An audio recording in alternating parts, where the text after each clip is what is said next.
Hello everyone, welcome back to Review Zone. In today's video, I will not be talking about any books. Rather, I have started a new session called Economics in Actions.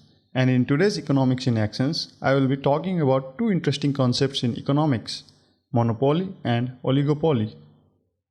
As we all know that diamonds are quite expensive in our market, isn't it? Well, have you ever wondered why it is so pricey in the market? A reason could be the limited supply of diamonds in the world. And why is it so?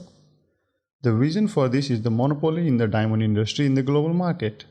I hope everyone has heard about the De Beers. Well, if not, De Beers is the largest supplier of diamonds in the world who controls almost all of the world's diamond production. In economics, this is called a monopoly in the market, and the suppliers in the monopoly are called monopolists. The monopolist in any market has the power to raise the price above the competitive level by reducing output, which is technically known as market power.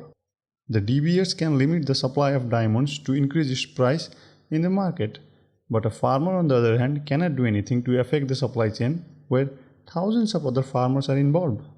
We can study why these monopolies exist. Practically, the monopolist to exist must create a barrier to entry. Generally, there are four types of barrier to entry. The first one is control of scarce resource or input. It's like De Beers controlling most of the diamond mines. The second one is economics of scale. This is actually related to natural monopoly, which exists when there is a large cost advantage to having all of an industry's output produced by a single firm. The industries where the fixed costs are much higher generally lead to natural monopoly. The third one is technological superiority. The monopoly also exists when a certain company is great and genuine technically. For instance, social networking firms like Facebook and Twitter also have a monopoly due to their efficient and reliable technology. Also, the chip-making company Intel back then was also a monopolist. And the final one is government-created barriers. In some cases, the government helps some firms with special tax benefits to do any business, which will eventually lead to monopoly because it discourages other suppliers to enter into that market. Well, this is all about monopoly. Now let's talk about oligopoly. In an oligopoly, there are only a few sellers of any products. The condition of an oligopoly market is called imperfect competition, where no one firm has a monopoly, but the producers, however, realize that they can affect the market prices. A common example of this is the crude oil industry or the car industry. The suppliers in an oligopoly are called oligopolists.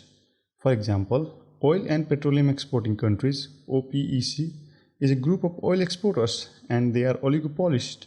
In oligopoly, the sellers normally engage in collusion to create each other's profit.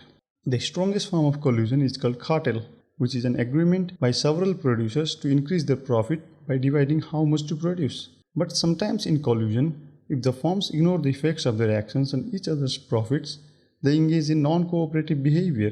This will eventually lead to a price war in the oligopoly. For instance, suppose the countries of OPEC colluded to produce about 500 million barrels of crude oil for the following 3 months and divided their share of production. What if one of the countries produces more to earn more money disregarding the agreement? By the way, this kind of agreements are not legal in many countries, and we have seen this many times. The recent issues between Russia and Saudi Arabia are also a form of non-cooperative behavior. We can know about these in details under the games that oligopolists play. There are different concepts like prisoner's dilemma, payoff matrix, and so on, which I will explain in my other videos. I hope you got the concept of what monopoly and oligopoly is. Thank you everyone. Have a good time and stay blessed.